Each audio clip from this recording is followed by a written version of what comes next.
আচ্ছা, কখনো কি ভেবে দেখেছেন আপনার জীবন থেকে যদি সৌভাগ্য চিরতরে হারিয়ে যায় তাহলে কেমন হবে? তো আজকের গল্পেও ভয়ঙ্কর দুর্ভাগ্যবান একটা ইয়াতিম মেয়েকে দেখানো হয়েছে যে কিনা এতটাই দুর্ভাগ্যবান ছিল যে শত পরিশ্রম করেও সে কোনো কাজেই সফল হতে পারত না।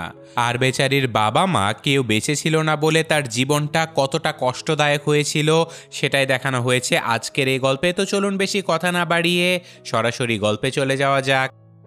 গল্পের শুরুতে আমরা স্যাম নামের একটা মেয়েকে দেখতে পাই যে কিনা তার ছোট্ট বন্ধু লিসার সাথে ড্যান্সিং ভিডিও বানাচ্ছিল। কিন্তু দুর্ভাগ্যবশত স্যাম ছিল প্রচণ্ড আনলাকি। সে যেই কাজটাই করতে যেত সেটাতেই ব্যর্থ হতো। তাই যথারীতি আজকেও তার এই নাচের ভিডিওটা সম্পূর্ণভাবে নষ্ট হয়ে যায়।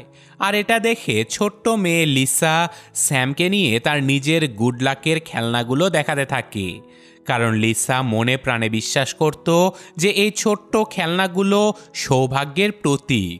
কিন্তু দুর্ভাগ্যবশত এই দুজন মেয়ে ছিল অনাথ, আর তারা অনাথ আশ্রমেই বড় হয়েছিল। সেখান থেকে আজকে আবার স্যামের চলে যাওয়ার কথা ছিল, কারণ স্যাম 18 বছর বয়সী হয়ে গেছে। আর এই অনাথ আশ্রমের নিয়ম ছিল যে 18 বছর পরে সকল মেয়েদেরকে নিজের মতো করে একা একা জীবন শুরু করতে হবে। কিন্তু স্যাম কোনোভাবেই আজকে এখান থেকে যেতেই চাচ্ছিল না, কারণ আজকে লিসাকে নেবার জন্য একটা পরিবার আসতে চলেছিল। স্যাম নিজের চোখে তার ছোট্ট বন্ধুর নতুন পরিবারটা দেখে যেতে চাচ্ছিল, কিন্তু অনাথ আশ্রমের নিয়ম অনুযায়ী স্যামকে আজকেই এখান থেকে বিদায় নিতে হবে। তাই বাধ্য হয়ে স্যাম নিজের সকল জিনিসপত্র গুছিয়ে নিয়ে অনাথ আশ্রমের একজন আন্টির সাথে নতুন একটা বাড়িতে যাবার জন্য রওনা দিয়ে দেয়। আর যথারীতি তারা সেই বাড়ির সামনে পৌঁছে গেলেও স্যাম তার ব্যাড লাকের কারণে সেই বাড়ির চাবিটা প্রথমেই হারিয়ে ফেলে। কিন্তু আন্টি স্যামের জন্য আরেকটা চাবি এনেছিল, তাই এ যাত্রায় সে ঘরের ভেতরে পৌঁছে যায়। আর আগামীকাল যেহেতু স্যামের নতুন চাকরিতে জয়েন হবার দিন ছিল, তাই সে অ্যালার্ম দিয়ে ঘুমিয়ে পড়ে। কিন্তু স্যামের ভাগ্য এতটাই খারাপ ছিল যে একে তো সে ঘুম থেকে উঠতে দেরি করে ফেলে, তারপর আবার প্রস্তুত হতে গিয়ে সকল কাজে সে ব্যর্থ হতে থাকে। তারপরেও হাল না ছেড়ে স্যাম প্রচণ্ড কষ্ট করে হলেও কোনো রকমে সাইকেলটা নিয়ে একটা সুপার শপে চলে আসে, কারণ এখানেই সে সেলসম্যান হিসেবে চাকরি পেয়েছিল। কিন্তু যথারীতি স্যামের দুর্ভাগ্যের কারণে সে সুপার শপের ভেতরেও কোনো কাজ ঠিকমতো করতে পারছিল না, তাই বাধ্য হয়ে ম্যানেজার স্যামকে শপের বাইরের ট্রলিগুলো সাজিয়ে রাখার কাজ দিয়ে দেয়। আর এভাবে কাজ করতে করতে স্যাম কয়েকদিন কাটিয়ে দেয়, আর সে দ্রুত আবারও অনাথ আশ্রমে চলে যায় তার ছোট্ট বন্ধুর সাথে দেখা করার জন্য। আর আজকে সে অনাথ আশ্রমে গিয়ে জানতে পারে যে লিসাকে নিতে আসা সেই পরিবারটা নাকি তাকে না নিয়েই চলে গেছে। আর এই কারণে বেচারি লিসার প্রচণ্ড মন খারাপ ছিল। স্যাম লিসাকে গিয়ে বিভিন্নভাবে সান্ত্বনা দেয়, আর লিসা বলতে থাকে যে আমার কাছে যদি সৌভাগ্যের কয়েনটা থাকতো তাহলে হয়তো আমি একটা ভালো পরিবার পেয়ে যেতাম। লিসার মুখে এইসব কথা শুনে স্যাম প্রচণ্ড কষ্ট পায়। সে নিজেদের দুর্ভাগ্যের জন্য অনেক হতাশ হয়ে যায়। তাই বাড়িতে যাবার আগে স্যাম একটা রেস্টুরেন্ট থেকে স্যান্ডউইচ কিনে রাস্তার পাশে বসে যখন খাচ্ছিল, তখনই তার সামনে একটা কালো বিড়াল চলে আসে। স্যাম খুশি হয়ে সেই বিড়ালটাকে স্যান্ডউইচের কিছু অংশ খেতে দিলে খাওয়া দাওয়া শেষ করে বিড়ালটা সেখান থেকে চলে যাবার পরে স্যাম রাস্তায় একটা অদ্ভুত কয়েন কুড়িয়ে পায়। কোনো কিছু না বুঝে স্যাম কয়েনটাকে নিজের কাছে রেখে দেয়। আর পরদিন সে ঘুম থেকে উঠেই বুঝতে পারে যে আজকে তার সাথে সব কিছুই ভালো হচ্ছে, কোনো কাজই তার হাতে নষ্ট হচ্ছিল না।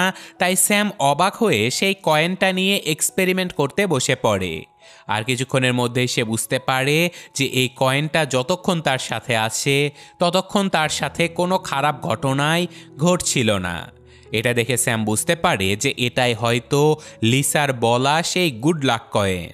এটা দেখে স্যাম প্রচণ্ড খুশি হয়ে যায়। আর আজকে সে এই কয়েনের বদৌলতে নিজের সুপার শপে অনেক ভালোভাবে সকল কাজগুলো সেরে নেয়। এখন স্যাম দ্রুত এই কয়েনটা লিসাকে উপহার দিয়ে তার ভাগ্যটাকে ভালো করে দিতে চাচ্ছিল, কিন্তু দুর্ভাগ্যবশত সে যখন বাথরুমে কয়েনটাকে সাইডে রেখে দিয়েছিল তখনই সেটা বাথরুমের কমোডের ভেতরে পড়ে যায়। আর অনেক চেষ্টা করা সত্ত্বেও কয়েনটা ফ্ল্যাশ হয়ে চিরতরে হারিয়ে যায় স্যামের কাছ থেকে। বেচারি প্রচণ্ড হতাশ হয়ে আবারও যখন রাস্তার পাশে গিয়ে দাঁড়িয়েছিল, তখনই তার সাথে আবারও সেই কালো বিড়ালটার দেখা হয়ে যায়। আর নিজের অজান্তেই কয়েনের ব্যাপারে স্যাম সেই বিড়ালের সাথে গল্প করতে থাকে, যেটা শুনে হঠাৎই বিড়ালটা কথা বলে ওঠে। আর সে বলে যে, সর্বনাশ, তুমি আমার গুড লাক কয়েনটা হারিয়ে ফেলেছো। বিড়ালের মুখে কথা শুনে স্যাম অবাক হয়ে যায়। সে বুঝতে পারে যে ওই কয়েনটা এই বিড়ালই তাকে দিয়েছিল, তাই সে বিড়ালটার কাছে অনুরোধ করতে থাকে যেন সে আরও একটা কয়েন তাকে দিয়ে দেয়। কিন্তু বিড়ালটা এইসব কথা শুনে দ্রুত সেখান থেকে দৌড়ে পালানোর চেষ্টা করে, কিন্তু স্যাম কোনোভাবেই বিড়ালটাকে ছাড়তে রাজি ছিল না। সে বিড়ালটার পিছু পিছু প্রাণপণে দৌড়াতে থাকে, আর শত শত বাধা বিপত্তি পেরিয়ে ফাইনালি সে যখন বিড়ালটাকে প্রায় ধরেই ফেলেছিল, তখনই অদ্ভুতভাবে বিড়ালটা একটা গোপন জায়গাতে পোর্টাল খুলে ফেলে। আর সেই পোর্টালের মধ্যে দিয়ে স্যাম এবং বিড়ালটা যেন অন্য একটা দুনিয়াতে পৌঁছে যায়। বিড়ালটা বলতে থাকে যে, সর্বনাশ হয়ে গেছে, আমাদের দুনিয়াতে মানুষদের প্রবেশ করা একদমই নিষেধ, তুমি জলদি লুকিয়ে পড়ো। তো যথারীতি স্যাম লুকিয়ে পড়ার পরে এখানে ছোট ছোট দুটো বামন লোক চলে আসে, যারা ছিল এই দুনিয়ারই বাসিন্দা। আসলে এই দুনিয়ার নাম ছিল গুড লাক ল্যান্ড। এই দুনিয়াতে মানুষের জন্য সৌভাগ্য তৈরি করা হতো, আর সৌভাগ্যগুলো বিভিন্ন পশু পাখির মাধ্যমে পৃথিবীতে পাঠানো হতো। আর এখন যথারীতি পৃথিবী থেকে ঘুরে আসা সকল প্রাণীকে তাদের গুড লাক কয়েন এন্ট্রি করে তারপরে ভেতরে ঢুকতে হতো। কিন্তু বব নামের এই বিড়ালটার কয়েন যেহেতু স্যাম হারিয়ে ফেলেছিল, তাই তারা দুজন একটা ডিল করে যে স্যাম ববের সেই কয়েনটা খুঁজে বের করে দেবে, কিন্তু বিনিময়ে বব মাত্র কয়েক ঘন্টার জন্য স্যামকে সেই কয়েনটা ব্যবহার করতে দেবে, যাতে করে স্যাম সেই কয়েনের সাহায্যে তার ছোট্ট বন্ধু লিসাকে সুন্দর একটা পরিবারের কাছে দিতে পারে। তাই এখন প্ল্যান মোতাবেক তারা 2 টাকার একটা কয়েন এন্ট্রি করে কোনো রকমে লুকিয়ে লুকিয়ে এই বিল্ডিংয়ের ভেতরে ঢুকে পড়ে। আর স্যামকে যেন কেউ চিনতে না পারে, তাই বব তার এক বন্ধু বামনের পোশাক স্যামকে পরিয়ে দেয়। আর বব বাকি বামনদেরকে বোঝায় যে স্যাম আসলে লাকল্যান্ডের অনেক দূরের একটা শহর থেকে এসেছে, যে শহরের সবাই এমন লম্বা হয়ে থাকে। যেহেতু এই দুনিয়াতে সবাই অনেক সৌভাগ্যবান ছিল, তাই তারা এখন আর কেউই স্যামকে দেখে একদমই অবাক হচ্ছিল না। এখন বব স্যামকে নিয়ে তার একজন বামন বন্ধু জেডির সাথে দেখা করতে চলে যায়, কারণ এখানেই তাদের মাঝে গুড লাক কয়েন বিতরণ করা হতো। তো যথারীতি জেডি স্যামকে নিয়ে কয়েন বিতরণের সেই ঘরের ভেতরে চলে যায়, আর তাদেরকে বিভিন্নভাবে ঘুরিয়ে ফিরিয়ে গুড লাক কয়েন দেবার জন্য প্রস্তুত করে নেওয়া হতে থাকে। কিন্তু স্যামের দুর্ভাগ্য এতটাই বেশি ছিল যে এখানে ঘুরতে ঘুরতে সে গুড লাক কয়েনের পরিবর্তে তার এন্ট্রি করা সেই 2 টাকার কয়েনটাই পেয়ে যায়। আর বেচারি স্যামের দুর্ভাগ্যের কারণে চারপাশের সব কিছু ওলটপালট হয়ে যায়, আর সাথে সাথে এই সব কিছু কন্ট্রোল করার জন্য সেখানে শত শত বামন পুলিশেরা চলে আসে। শুধু তাই নয়, এখানে ক্যাপ্টেন এসে চারপাশে ভালোভাবে পরীক্ষা নিরীক্ষা করেও কোথাও ব্যাড লাকের কোনো চিহ্নই খুঁজে পায় না। তাই এ যাত্রায় তারা বেঁচে গেলেও এখানে স্যাম জেডিকে জানিয়ে দেয় যে সে আসলে একজন মানুষ, আর তার কারণেই ববের কয়েনটা হারিয়ে গেছে। সে এখন ব্যাস একটা কয়েন মাত্র 2 ঘন্টার জন্য চাচ্ছিল। এটা শুনে জেডির মাথায় একটা বুদ্ধি চলে আসে। সে স্যাম এবং ববকে সাথে করে নিয়ে তাদের খরগোশ ড্রোনের কাছে নিয়ে যাচ্ছিল, কারণ এই ড্রোনগুলোর মাধ্যমে হারিয়ে যাওয়া কয়েন খুঁজে বের করা যেত। কিন্তু অনেক বছর ধরে কোনো কয়েন না হারানোর কারণে এই ড্রোনগুলো অচল অবস্থায় পড়েছিল। তো যাই হোক, তারা সেই ড্রোনগুলোর কাছে যাবার আগে এখানে সৌভাগ্যের দেবতা এক বিশাল ড্রাগনের সাথে তাদের দেখা হয়ে যায়। সেই ড্রাগন স্পেশাল এক ধরনের পাতার সাহায্যে প্রথমে সৌভাগ্যের পাথর তৈরি করত, আর তারপর সেই পাথরগুলো থেকে সৌভাগ্যের গুঁড়ো তৈরি করে সেগুলো মানুষের মধ্যে বিলিয়ে দিত।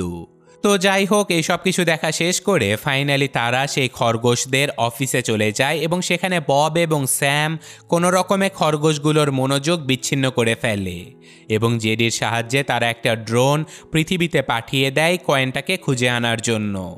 স্যাম নাচ গান করে খরগোশদের পাগল বানিয়ে রেখেছিল, আর অপরদিকে বব কোনো রকমে সেই ড্রোনের মাধ্যমে কয়েনটাকে খুঁজে বের করে ফেলে। কিন্তু তখনই তাদের ক্যাপ্টেন সকলকে ভিডিও কনফারেন্সের মাধ্যমে জানিয়ে দেয় যে গুড লাক কয়েনের মধ্যে একটা 2 টাকার কয়েন খুঁজে পাওয়া গেছে। আর সন্দেহভাজনের তালিকায় ববেরও নাম ছিল।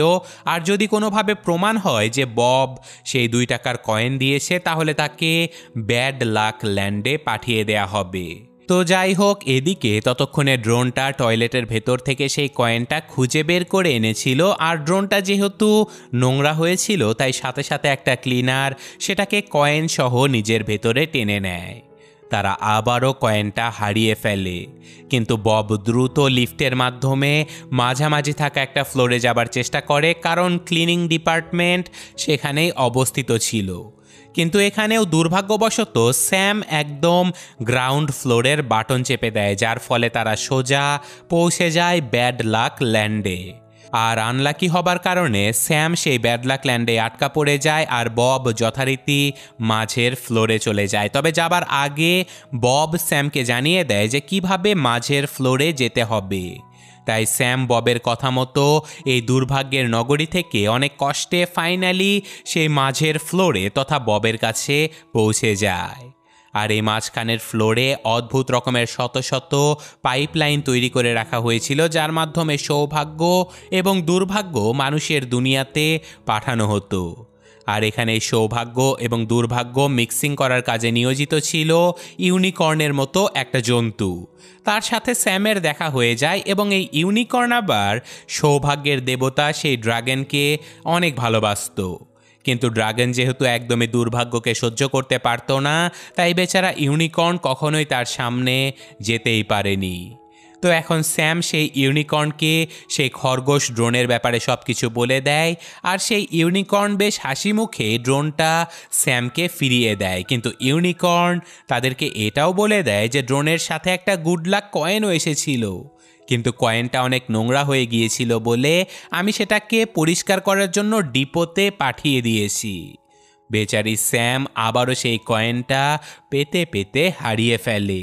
এবার কয়েনটা পেতে হলে তাদের সরাসরি ডিপোতে হাজির হতে হতো, আর কয়েন ডিপো পরিচালনা করত সেই দেবতা ড্রাগন। স্যাম এবার কোনো কিছু না ভেবেই সরাসরি ড্রাগনের কাছে চলে যায় এবং সে ড্রাগনকে সব কিছু বলে দেয় যে একটা নোংরা কয়েন পরিষ্কার করার জন্য এখানে পাঠানো হয়েছে, প্লিজ আমাকে ওইটা ফিরিয়ে দিন। আর ড্রাগন যেহেতু সৌভাগ্যের দেবতা ছিল, তাই সে সবার থেকে বেশি ভালো আর বেশি বোকাও ছিল। তাই সহজে ড্রাগন বেশ খুশি খুশি স্যামের হাতে একটা কয়েন তুলে দেয়।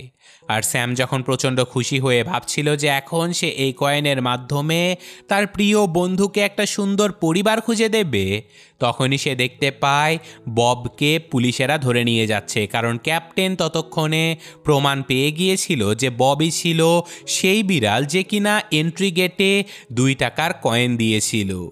তাই স্যাম এখন নিজের ইচ্ছে পূরণের আগে তার বন্ধু ববকে বাঁচানোর জন্য তাকে সেই কয়েনটা দিয়ে দেয়। বব এ যাত্রায় কয়েনটা ক্যাপ্টেনের হাতে তুলে দিয়ে নিজেকে ছাড়িয়ে নেয়, কিন্তু সে স্যামের এমন কাজ দেখে অনেক অবাক হয়ে গিয়েছিল, কারণ স্যাম চাইলেই সেই কয়েনটা দিয়ে নিজের জীবন অনেক সুন্দর করে তুলতে পারত, কিন্তু সে এমনটা না করে ববের জন্য কয়েনটাই উৎসর্গ করে দিয়েছে। তাই এবার বব স্যামকে সাহায্য করার সিদ্ধান্ত নেয়। আর এদিকে স্যাম নিজেও একটা প্ল্যান বানিয়েছিল যে তারা সেই ইউনিকর্নের চেম্বারে যাবে যেখানে গুড লাক এবং ব্যাড লাককে মিক্স করা হতো, এবং তারা ব্যাড লাকের পাইপগুলো বন্ধ করে দেবে যাতে করে সেগুলো গুড লাকের সাথে মিক্স হয়ে মানুষের দুনিয়াতে যেতে না পারে। আর এমনটা করা হলে দুনিয়ার সবাই অনেক লাকি হয়ে যাবে, আর স্বাভাবিকভাবে স্যামের সেই ছোট্ট বন্ধুটাও নিজের ভাগ্যের জোরে সুন্দর একটা পরিবার খুঁজে পেয়ে যাবে। তো যেই ভাবা সেই কাজ, তারা দুর্ভাগ্যের সকল পাইপলাইনগুলো বন্ধ করে দেয়। আর এখন তারা একটা স্ক্রিনের মাধ্যমে দেখতে পায় যে লিসা সত্যি সত্যি সুন্দর একটা পরিবার পেয়ে গিয়েছিল। তাই ফাইনালি ববের কাছ থেকে বিদায় নিয়ে স্যাম যখন নিজের পৃথিবীতে ফিরে যাবার জন্য বেরিয়ে পড়েছিল, তখনই ব্যাড লাকের পাইপগুলো ওভারলোড হবার কারণে পাইপগুলো ধ্বংস হয়ে ব্যাড লাক এই গুড লাক ল্যান্ডের চারিদিকে ছড়িয়ে পড়ে। মুহূর্তের মধ্যেই সৌভাগ্যের এই দুনিয়াটা সম্পূর্ণভাবে ধ্বংস হয়ে যায়।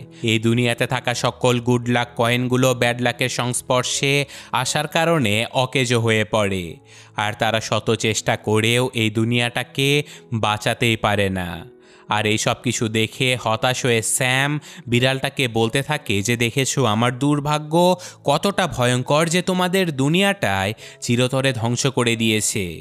কিন্তু বব তাকে খুব সুন্দরভাবে বোঝাতে থাকে যে না, তোমার ভাগ্য খারাপ হলেও তুমি মানুষটা অনেক ভালো, কারণ তুমি আমার জন্য, তোমার বন্ধু লিসার জন্য নিজের জীবনের ঝুঁকি নিয়ে যে কাজগুলো করেছো তা কিন্তু দুনিয়ার কেউই করবে না। তুমি আমাদের জীবনে থাকাটাই আমাদের জন্য সবথেকে বড় গুড লাক। এখন মন খারাপ করে বসে না থেকে চলো আমরা এই দুনিয়াটাকে ঠিক করার চেষ্টা করি।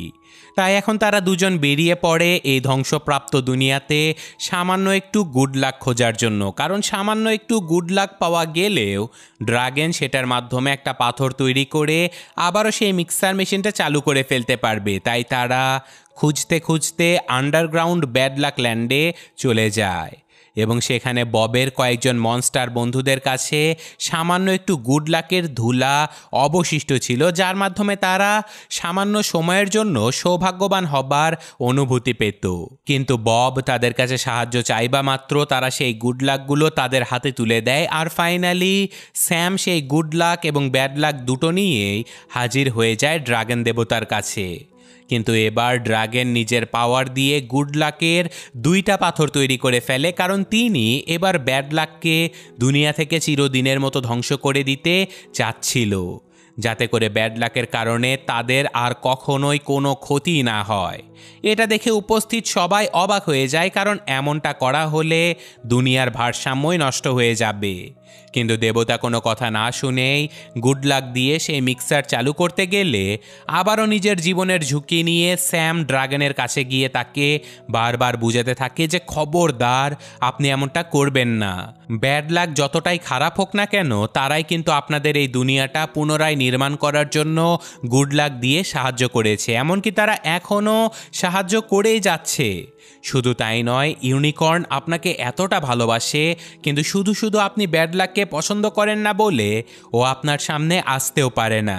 ব্যাড লাক ধ্বংস করে দিলে ওরা সবাই ধ্বংস হয়ে যাবে আর পৃথিবীতেও ভয়ঙ্কর অরাজকতা নেমে আসবে। এইসব কথা শুনে ড্রাগন বুঝতে পারে যে আসলে ব্যাড লাকেরও দরকার রয়েছে এই দুনিয়াতে। তাই ফাইনালি তারা সবাই হাসি মুখে ব্যাড লাক এবং গুড লাক দুটো একসাথে করে সেই মিক্সারটা আবারও চালু করে দেয়। মুহূর্তের মধ্যেই গুড লাক ল্যান্ডের ধ্বংসপ্রায় সব কিছুই পুনরায় তৈরি হয়ে যেতে থাকে।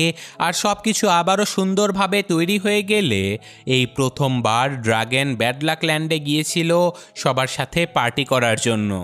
আর সেখানে তারা সবাই কালো বিড়ালটাকে নিয়ে টানাটানি করতে থাকে, কারণ কেউ কেউ চাচ্ছিল বিড়ালটাকে গুড লাক ল্যান্ডে রাখার জন্য, আর কেউ কেউ চাচ্ছিল তাকে ব্যাড লাক ল্যান্ডে রাখার জন্য। কিন্তু এখানে বিড়ালটা তাদেরকে বলে যে আমি আসলে আমার বাকি জীবনটা স্যামের সাথে মানুষের দুনিয়াতে কাটাতে চাই। সৌভাগ্য এবং দুর্ভাগ্যের মাঝামাঝি আমি বাঁচতে চাই। আমি অনাথ স্যামের পরিবার হয়ে থাকতে চাই। এই কথা শুনে সবাই অশ্রুসিক্ত চোখে প্রচণ্ড খুশি হয়ে তাদের দুজনকে সম্মানের সহিত পৃথিবীতে পাঠিয়ে দেয়। আর এখন আমাদের 1 বছর পরের ঘটনা দেখানো হয়, যেখানে স্যাম, বব এবং লিসা সবাই সৌভাগ্য, দুর্ভাগ্য, হাসি, কান্না সব কিছু মিলিয়ে সুখে শান্তিতে পৃথিবীতে বসবাস শুরু করে দেয়। আর এই ঘটনার সাথে সাথে আজকের এই গল্পটা শেষ হয়ে যায়। তো কেমন লাগলো গল্পটা কমেন্টে জানাবেন। আমি আজকের মতো বিদায় নিচ্ছি। আল্লাহ হাফেজ।